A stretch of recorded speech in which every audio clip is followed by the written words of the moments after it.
This is BAIT, life outside the Federal Witness Protection Program. A very dangerous way to exist. Skinhead, deadhead, everybody, gun bad, situation, aggravation, everybody, allegation, innocence on the news, everybody, dog food, bang bang, shot dead, everybody, gun bad. All I wanna say is that they don't really care about us. Perceptions of the Mexican military. Hey, it's Suze, and welcome to tonight's episode of War Crimes Unit. Nice to see ya. Boy, tonight I walked down the road and I was just wanting to get a little quick dinner, and I was talking to this guy, and then who comes down the street? The Mexican military. 2 Jeeps, and I think there was about 4 military, what's the word? Military guys with big machine guns. I think there were about 4 in each Jeep, and I was like, oh cool, there's a man. I'm telling this guy, I'm like, oh cool, there's a Mexican military. And he just like looked at me and he was just like, really? He said, most people when they see the Mexican military, they're all like, oh hey, there's nothing going on here.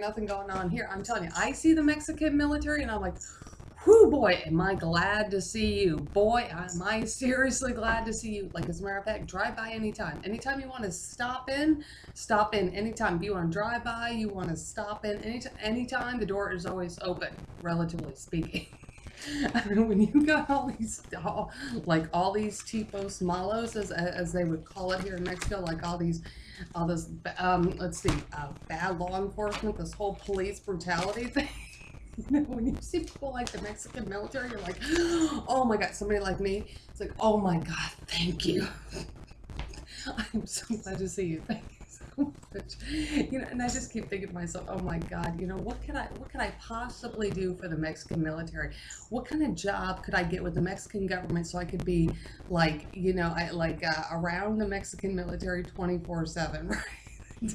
Well, let me see. I could feed their canine unit. I could do that. I don't know. I could wash their Jeeps. I suppose I could wash their uniforms, press their uniforms off, something like that.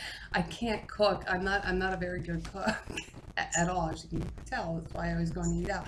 But there's just got to be something that I can do, because I just keep thinking to myself, I can't go back in the United States and be a nurse. First, I got all these damn corrupt, damn jackass law enforcement. I got to deal with all these fucking assholes that work in their conspiracy. Can I just stay down here with the Mexican military?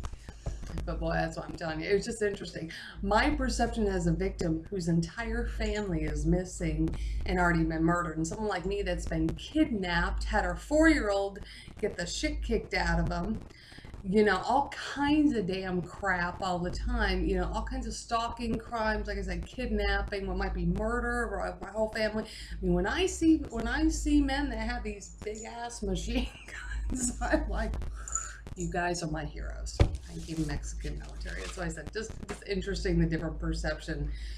Regular people are like scared, or criminals are scared of the Mexican military, and I'm like, well, glad to see it. Anyway, tonight's episode of War Crimes Unit. Keep your stun gun or machine gun handy. There's real criminals and terrorists out there. I'll see you next time.